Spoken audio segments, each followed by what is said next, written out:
tal? Bienvenida, bienvenido a este especial de Loreena Mckennitt, en el que te estaremos presentando su trayectoria en una entrevista junto a mi amigo Fernando Larrea, que ha venido de Canadá y que la conoce pues y quiso participar en la entrevista, y conocerás más su música y desde esa perspectiva íntima, su historia, y creo que va a ser un programa súper especial. Te invitamos a que te modernices como lo estamos tratando de hacer nosotros en este proceso y actives los subtítulos para el video de YouTube o el video de Vimeo en el idioma que quieras escuchar. En la radio siempre se pasará el programa original con el audio sin traducciones. Si es que es en español, es todo el programa en español, o si hay en inglés, será en inglés. Así es que por eso te invitamos a que te suscribas a nuestros canales de YouTube y de Vimeo, que son Grupo Serenidad, @Grupo Serenidad, nos encuentras así. La diferencia es que en Vimeo vas a poder escuchar el programa completo con la música y todo, y en YouTube, por el tema de copyright, solo podrás escuchar las entrevistas. Entonces, si quieres disfrutar el programa, síguenos en Vimeo y para lo demás también en YouTube. Te sugerimos que estés en los dos lugares.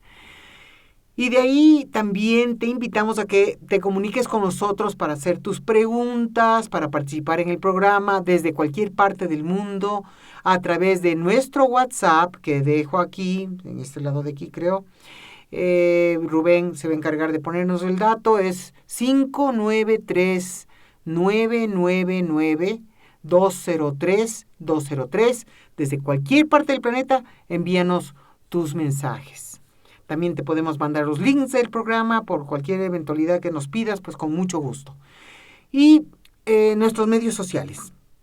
Síguenos ahí porque ahí vamos informando y presentamos cosas, inquietudes, cositas chéveres. En el mío es GoyPasR para Facebook e Instagram, GoyPasR. Y el Facebook e Instagram de Radio Serenidad es Radio Serenidad. Así de sencillo. Así es que te invitamos a que estés conectado, participes, interactúes, nos puedes pedir música para los distintos programas, puedes pedirnos los especiales que hacemos los días martes con discos enteros en Radio Serenidad. Así es que actividad puedes tener con nosotros a través de nuestro WhatsApp y los medios sociales. Bienvenida, bienvenido, activa los subtítulos y te voy a contar un poco sobre Loreena antes de que vayamos a la entrevista. Ella nació en febrero de 1957 y es una compositora y multiinstrumentalista canadiense que se la puede encasillar dentro del género world music o new age con influencia de música céltica y de Medio Oriente. Tiene una voz soprano muy refinada. Nació en Morden, Manitoba. Su padre Jack, de descendencia irlandesa, y su madre Irene Dickey, que fue enfermera y también participaba en venta de ganado, lo que hizo que realmente Loreena crezca en la vida rural. Y por eso ella quiso convertirse en veterinaria. Fue en Morden donde desarrolló su amor por la música, influida en parte por las tradiciones folclóricas. Estudió en la Universidad de Manitoba para ser veterinaria y mientras estaba ahí descubrió la música folclórica de otros canadienses como Neil Young, Johnny Mitchell, Joan Baez y Gordon Lightfoot también. Luego de participar en el Festival de Música Folclórica de Winnipeg en 1974, se interesó por la música céltica, pero no fue sino hasta una exhibición de artefactos célticos en Venecia en 1991, en que aprendió sobre la geografía y la expansión de los celtas, que se vio muy atraída por tanta riqueza de esta tradición con sus historias, música, sonidos y ritmos. Descubrió mitos y tradiciones que se parecían a los de otros lugares en el globo. Querer conocer a nuestros vecinos es también un deseo para aprender sobre nosotros mismos, y ella escogió el vehículo céltico para hacer esto. Loreena estuvo muy activa en la producción musical hasta el disco The Book of Secrets. Pues en 1997 tuvo una experiencia trágica cuando su novio, hermano y un amigo muy cercano murieron en un accidente en un lago cerca de donde ella vive y quedó profundamente afectada. Por eso en el 98 inició el Fondo en Memoria de Cook Reese para la búsqueda y seguridad del agua. Gracias a la generosidad de amigos, familiares en Stratford, en Canadá y el mundo, han podido apoyar una variedad de iniciativas que involucran educación sobre la seguridad en el agua, así como ejercicios de búsqueda, rescate y recuperación. En los primeros años, cuando ella inició con su música, ella dirigía todo desde su mesa de la cocina, vendiendo sus grabaciones por correo y produciendo sus propias giras de conciertos. Hoy en día dirige su propia empresa, con la responsabilidad que incluye desde la creación de planes comerciales estratégicos hasta la supervisión de marketing y la promoción de los mismos. O sea, es impresionante todo lo que ella hace hoy en día. Tiene más de 14 millones de discos vendidos en todo el mundo en un catálogo que abarca desde álbumes de estudio, grabaciones de temporada, grabaciones en vivo, 3 compilaciones o quizás ya son más, y DVDs. Hoy estará con nosotros y realmente ha sido una bendición y un placer que haya aceptado esta entrevista. Así es que Fernando y Loreena y yo estaremos para ofrecerles una charla muy simpática y su música. Regresamos. Con el auspicio de Plenitud, Ciudad de la Alegría, hogarplenitud.org.es, Serenidad Spa Terapéutico, Serenidad.es, Permasalud Glamping, permasalud.com. So, as I mentioned I read the bio of Loreena earlier. She's with us today, and we have my friend Fernando. He actually lives in Ontario, and he, knowing that you were going to be here, decided to join. He has done also radio shows before, and I'm so thankful for you accepting this interview. And what we're going to do, Loreena, is that I'm going to ask you a couple questions, and we're going to play some songs of the album, and then we'll go to the next one. We're going to do a review from mainly the studio albums, but we'll mention your live work as well. Yeah, great. Fine. Okay, thank you. So I'd like to start asking you, how did you listen to call to music when you were set off to become a veterinarian? Well, my musical adventures actually began when I was 5 years old. I started taking piano lessons, and then my piano teacher made it a prerequisite to be part of her children's choir. So I started singing before I could read music or I could read words. And so music was coming to me just through my ear and through all that choir. And it was an exceptional choir, actually. It was highly unusual in terms of how good it was for such a small community. And then I was involved in music, piano lessons and choirs for many years. But it wasn't until I moved to Winnipeg, Manitoba, and I got woven into a folk club, and a number of the members of that folk club came from Ireland and Scotland and England, and we were sharing vinyl back and forth. We were learning songs and instrumentals together and playing them. And it was really in that setting that I heard Celtic music for the first time. And it was a bit like falling in love at first listen, because it was, and it really had less to do with the fact that my family history comes from Scotland and Ireland, but there was something really infectious in the music itself, which I think has infected many people around the world. So that's really how I got smitten. That's great. Well, if someone who doesn't know your work asks you what kind of music you play, how would you describe it? Well, I suppose in a broad sense, it's a kind of world music, or it became a kind of world music from the standpoint of being initially heavily influenced by folk music, with classical technique and training. But once I discovered the Celts were this vast collection of tribes that had fanned out across Europe and into Asia Minor, I drew upon instruments and idioms of different Middle Eastern or Spanish or Moroccan culture to paint this picture. So it's not straight ahead anything. It's kind of a convolution of many things that have folk, classical, different cultural influences woven into it.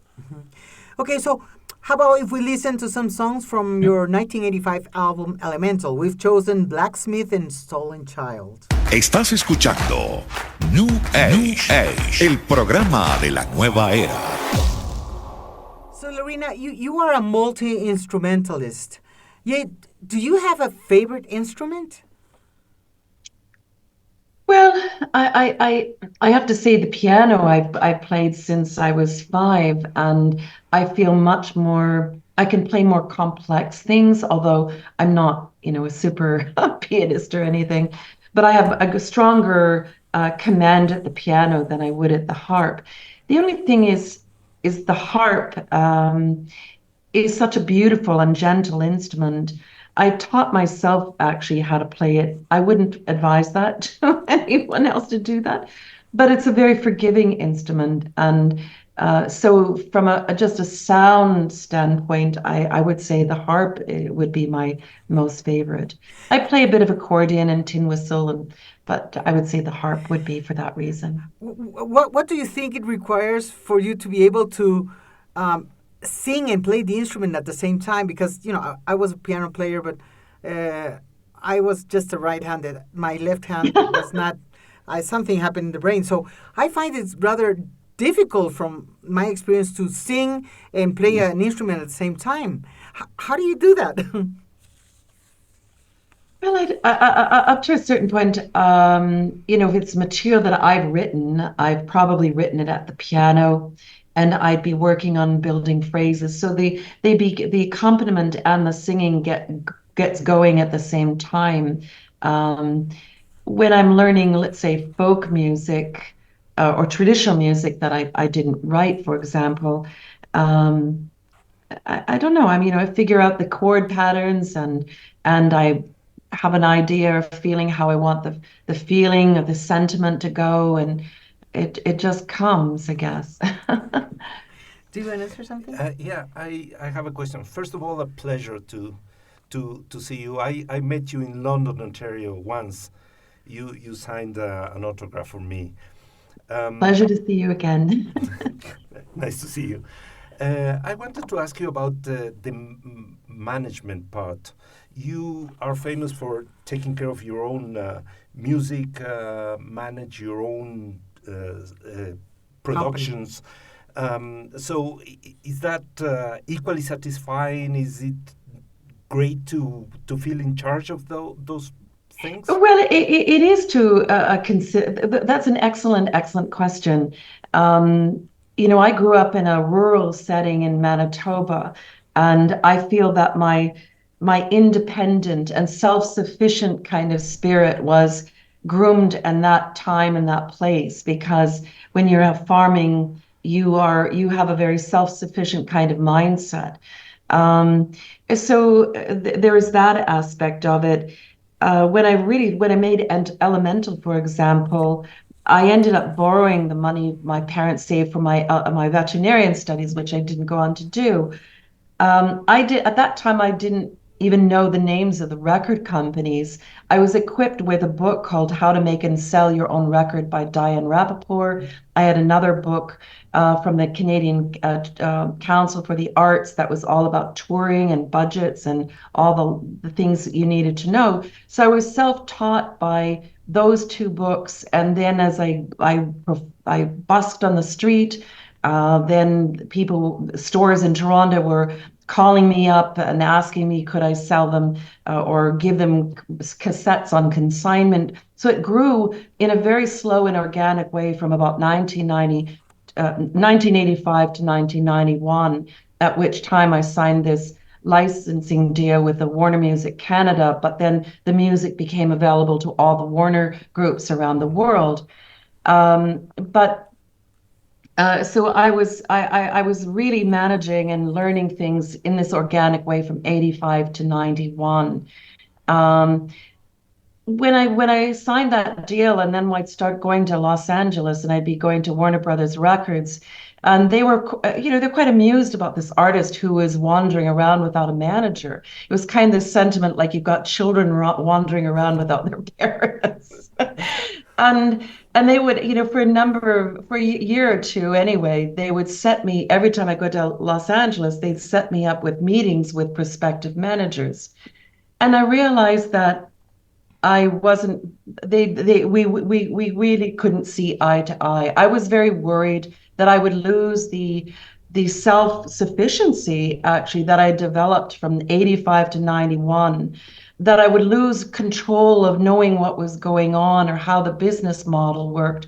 So I remember the last manager I interviewed, and he said to me, if you think I'm going to work for any artist, you've got another thing coming. And I realized that day I was probably unmanageable. And so just went on. But the good news is that I knew at that time, by making that decision to continue to manage my career and all that it's become, and I didn't know at that time what it would become, I accepted that I would probably spend less time creating, being an artist, being and living in that creative mode, but rather I would now have to split my time.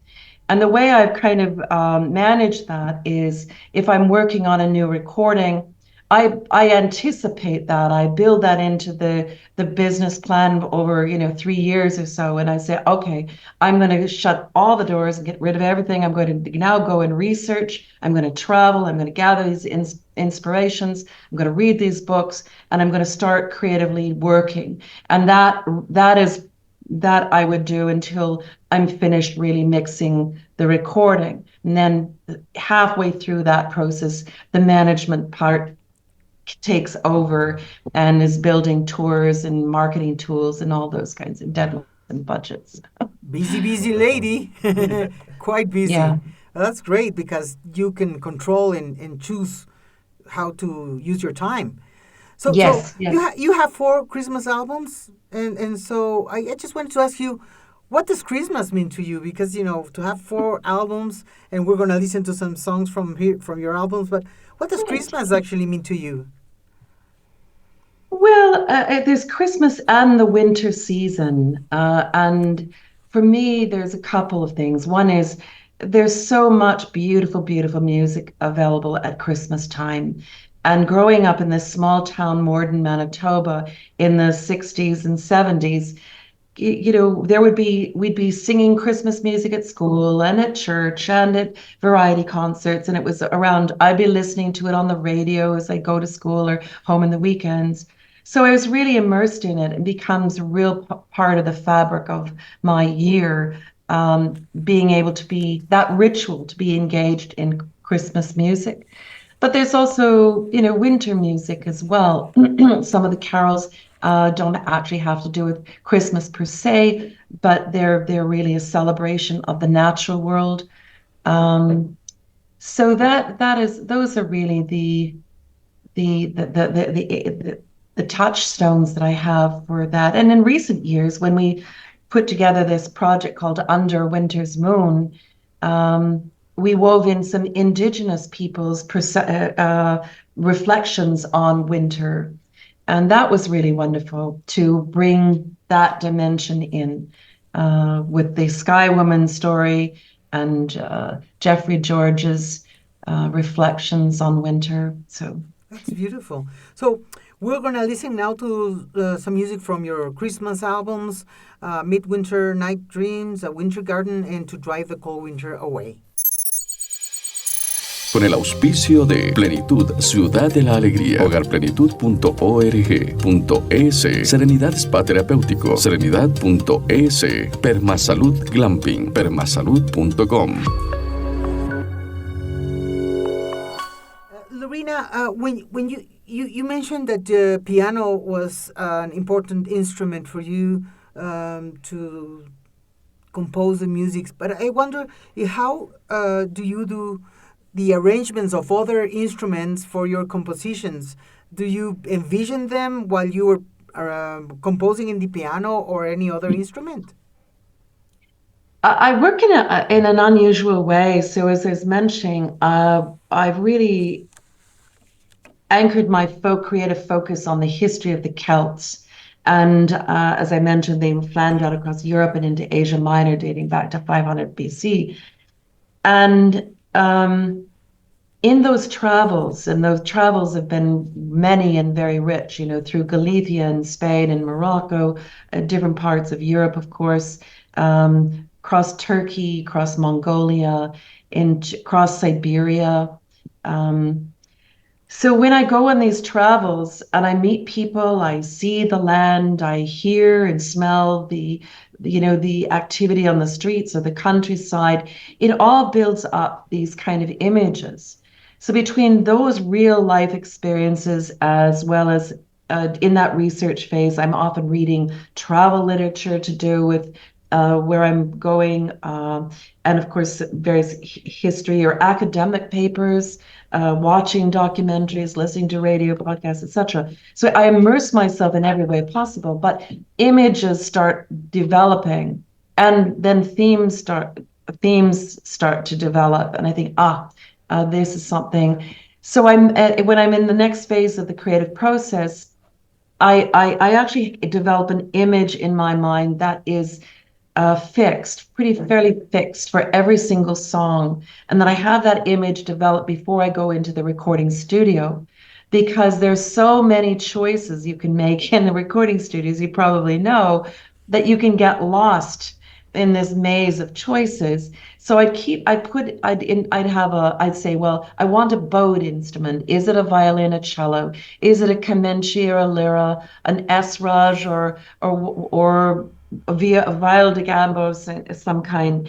And I put it into the track, and then I stand back and say, does it match the imagery? Is it supporting the imagery of that image in my mind? And if it does, it stays often, and if it doesn't, it goes. And I go, but it's a very labor intensive way to create and arrange in the studio. It's kind of like camp. We've over the years we've gone to Peter Gabriel's studio in England, in the village of Box outside of Bath, and it's like summer camp. And I've got this, often a range of musicians. My core musicians stay there with me, and then we'll bring in specialists, if it's an oud player or a bouzouki player or whatever it is. And of course, real world, and Peter, his Rolodex is very developed, shall we say, for these kind of musicians. So but it's kind of like painting and standing back and looking, does that work? And no, got to take that out and got to put something else in. It's a bit like that, musically speaking. And how open are you for the musicians that come and play with you, for them to contribute with ideas for the tunes? Yeah, so what happens at the beginning of a piece, I'll say, for example, when I think of a project, An Ancient Muse, and there's a piece called Gates of Istanbul, and that whole story and imagery was developed from things I'd read, and I'd been to Istanbul and have been out in the country in Turkey and so on, and I was trying to harken back. Um, and I painted this picture of these people coming back to the gates of Istanbul after a long campaign. There'd be horses, there might be camels, and so on. And so for example, so I want that groove. I'd say to the drummer, I want this groove that has a kind of lilt to it that strongly implies a sense of place. Um, and also, I said to the violinist, Hugh Marsh, who modifies his violin electronically, I said, I'd like to find a sound that would stand in for the kind of mirage, the heat that sits just above the land in extreme heat. And let's find this kind of, so you've got this rhythm, the rhythm part, but you've got this. So I speak to the musicians in pictures. a lot of the time. And so that they are kind of locking into the picture that's in my mind that I'm anchoring that piece on. And it's, on the most part, it works out pretty well. But most certainly, I'll speak to them and say, let's explore some of these directions. And they'll give me some response and idea and say, well, let's go with this one. But it's, yeah. Did you choose to record at Peter Gabriel's studio because of all the connection he has with international musicians? Partially, but also because it's a studio that's out in the countryside, and I don't do well being holed up in recording studios where I don't have a window and I don't know what time of day or anything. I'm a very rural person. So at Peter's studio at Real World, it's a complex that is set out into the Wiltshire countryside, and the big room has this stunning, semi circular window. It's like a conservatory that looks out into the pond, and you can see the herons and the blue birds and the swans and the ducks, and so you might be standing there recording this vocal, but you're looking out into the stunning countryside. And for me, that I need that to feed my soul. I really do. So it's a combination of and they are very experimental and explorative there. The whole real world philosophy and ethos, but their Rolodex is also very rich with different musicians as well. That's great. Well, let's listen from Parallel Dreams. We have two songs now, Standing Stones and Dickens Dublin. Huh? Okay. Good choices? Great. Permítenos acompañarte con New Age. I wanted to ask you something about live music. I was lucky enough to see you performing in Vancouver in '94, and it was one of the most beautiful concerts I've ever been. And then I saw that in your last live album you have played in Goderich. I live very close to Goderich. I go there all the time, so I feel kind of connections with these things. But I'm wondering about how do you feel about playing live your music? Like, of course, it's a different feeling, I suppose, to be playing in the studio. Yes. I mean, in the studio, pardon me, as probably know, it's more often than not in recent times, you go in and lay down tracks one on top of the other. Of course, back in the era of the Beatles, it's like live to stereo or something, or mono. But as the technology developed, then the approach would be often different. You'd be laying down, let's say, the drum and the rhythm track and the chord structure, and then you start building from there or layering on from there. In a live recording, it's a completely different it's a different experience, because you've got this electricity that goes on between yourself and the audience, and everybody knows, who knows what will happen. Will you make a mistake, or will you sing and that there's something very exceptional about being in the same place at the same time with the people. Performing for people really completes, for me, the equation. It's like, and I've mentioned this in a few other places, but music and creating the songs is like preparing a meal, but it's not complete until you have people over to share it with. And so that live energy that happens, and the nerves, a little bit of nervousness and that kind of being on the edge, just creates a different performance, really. In the studio, I often, I'll be giving it my full devotion, the intent, and like a person in the theater gets under the skin of the sentiment of the song. And I do that. I take that similar approach for performing as well. But there's that added dimension of that energy. And there's no question, we've just come off of a 5-week tour in Europe. And I was reminded about the difference of audience responses. They're cultural, you know. Some cultures are quite reserved and they'll wait for their big applause to the very end. Some just can't get, you know, you just have to start playing the first lines and they're clapping, they're all over the place. And that can really encourage you. I mean, it depends what kind of artist you are. I'm not a super confident uh, performer, which most people might find shocking. But I never like to take it for granted that people, you know, I'm grateful for their appreciation. Thank you. Loreena, So when that comes to recording, obviously, if you can capture that sparkle, that kind of that special essence that you don't have in a recording studio, I think that just makes it even more interesting. do So, you sometimes improvise in the live concerts? There are spots for some of the musicians to improvise, but there isn't a lot of room. I wish I was maybe more confident or secure a musician, perhaps. So at the same time, you know, the pieces, the songs, the lyrics are, um, yeah, fairly scripted. It's not a kind of genre of music to allow for that. But there are instrumentals and places for instrumentals where some of the musicians will step out and do their own thing, and those are usually improvised.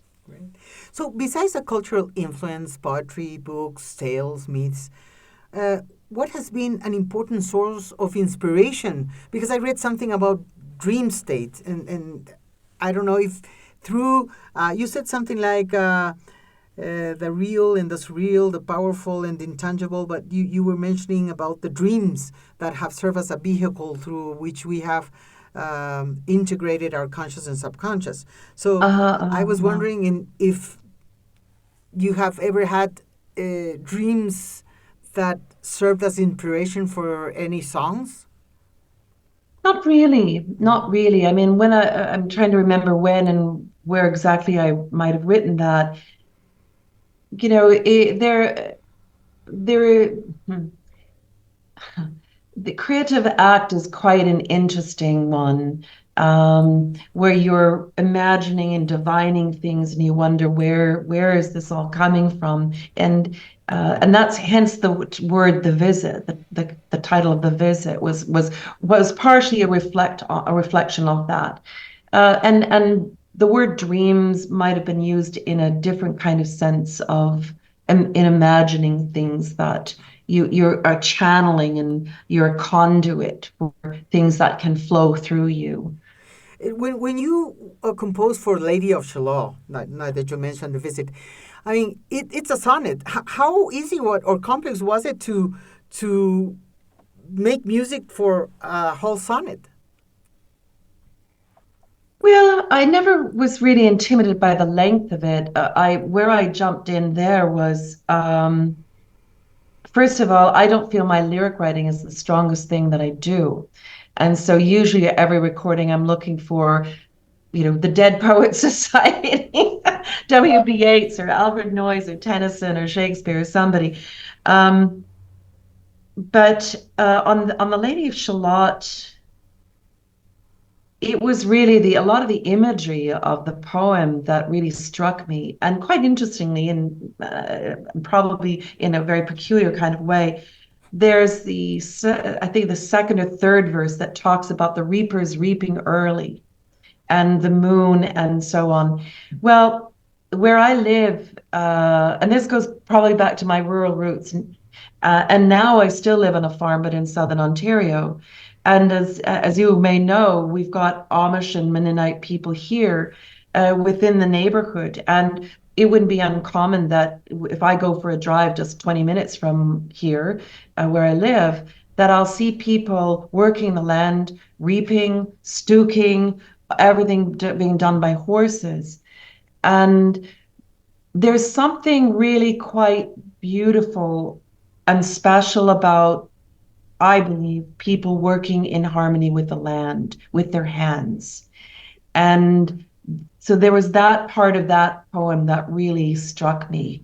And then, of course, I was trying to find different strands that connected to the bigger Celtic world. And so King Arthur and the knights and all of that was part of that. So the challenge then was I had to edit the poem down because what I perform is still an edit of a longer poem that still kept the narrative going. Um, and then it was really, I've also worked in theater and film. And when I take another author's works, I take a similar approach as I do when I've been asked to work in film. And I say, okay, I ask the director, um, what's the sentiment? What is the sentiment you're wanting to achieve here? And how can the music play a supporting role in that? And same with authors like Shakespeare or Tennyson or Noise and the Highwayman, is not to take over the narrative, but rather support it, understand the imagery and the ideas. I think of, let's say, the Highwayman, when we're working on the rhythmic part. I said to the drummer, the one drummer who plays the boran, the Irish boran, I said, I want a lilt that suggests a horse kind of galloping a little, kind of thing. So, but later in the poem, when the military come along pursuing the highwayman, I move from this wider lilt of a boran and narrow it straight to a snare drum that's really on the beat. And so just changing that little thing, that whether it's to a snare drum rather than a boran, making sure it's crisp on the beat. Psychologically, there's kind of it supports what the story is. Oh, amazing. Amazing. So exactly, we're going to go into The Visit and listen to 3 songs from there. Con el auspicio de Plenitud, Ciudad de la Alegría, hogarplenitud.org.es, Serenidad Spa Terapéutico, Serenidad.es, Permasalud Glamping, permasalud.com. Okay, Loreena, I want to start this this part of the interview asking you, when did you discover the beauty of your voice? It's a tricky question to answer. I've not really focused on, as a spectator might or a listener might, on the quality of my voice. I'm still very much in my being, as it were. There have been singers who the quality of their voice that has always attracted me, and I suppose whether consciously or unconsciously, I've kind of leaned towards that direction. I mean, before I became really introduced even much to folk music, I was listening to a bit of Broadway theater, and I remember listening to oh gosh, Julie Andrews and Mary Poppins or My Fair Lady or Sound of Music. When I got into folk music, but not Celtic music, it'd be more like Joan Baez and Judy Collins and those kind of.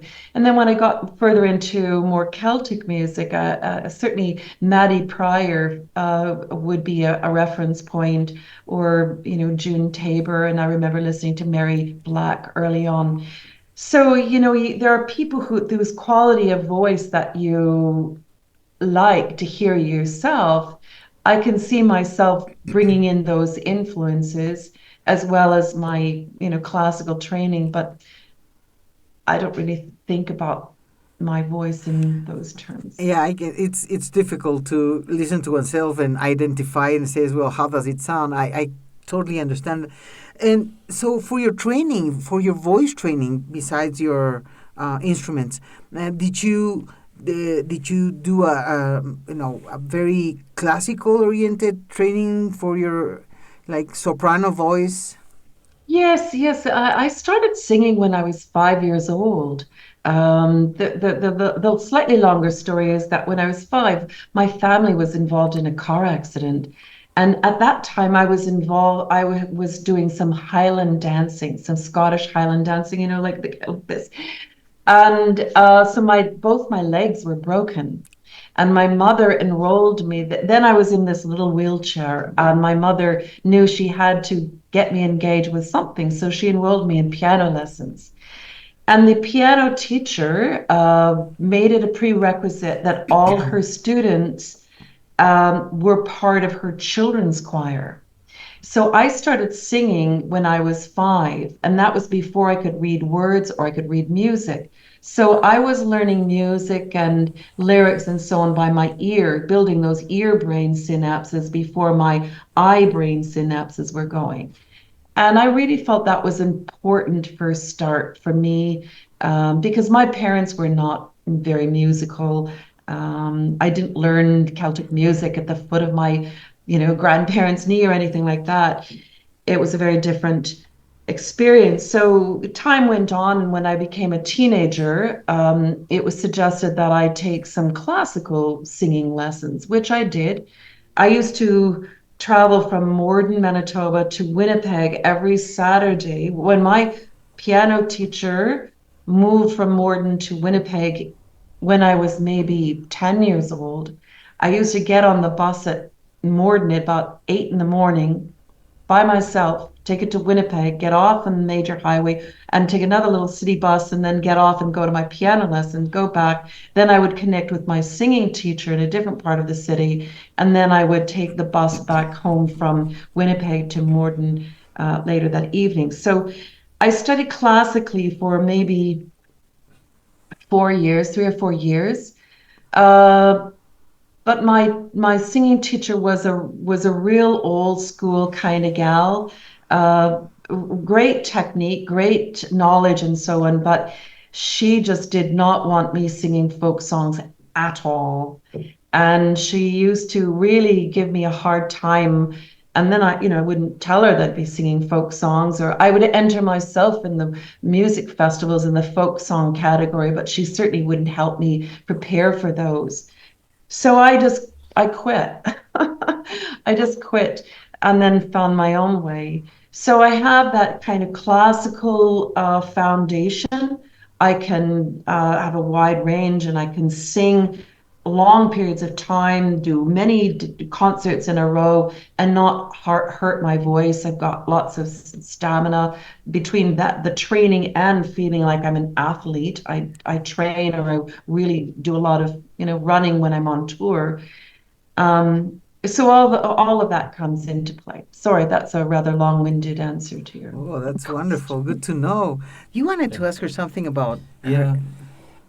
Sorry. Ven más acá. I was wondering a bit about influences. I mean, when we listen to your music, certain influences are very apparent, like Celtic music and Arab. folk music and so on. But I was wondering if you, when you were growing up, ever listened to pop music, to rock, to jazz. No, I was not odd, person, because I'm 67 now, right? So in the 60s and early 70s, of course, there was the Monkees and the Beatles and Elvis Presley and so on.